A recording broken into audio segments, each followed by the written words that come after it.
The ostrich is the largest and heaviest living bird in the world. Males are jet black with white plumage and bright red or blue skin.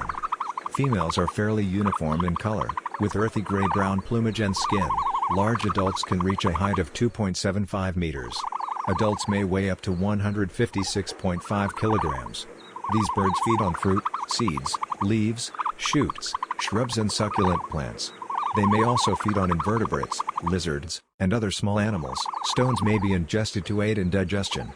The eggs are incubated for around 40 days.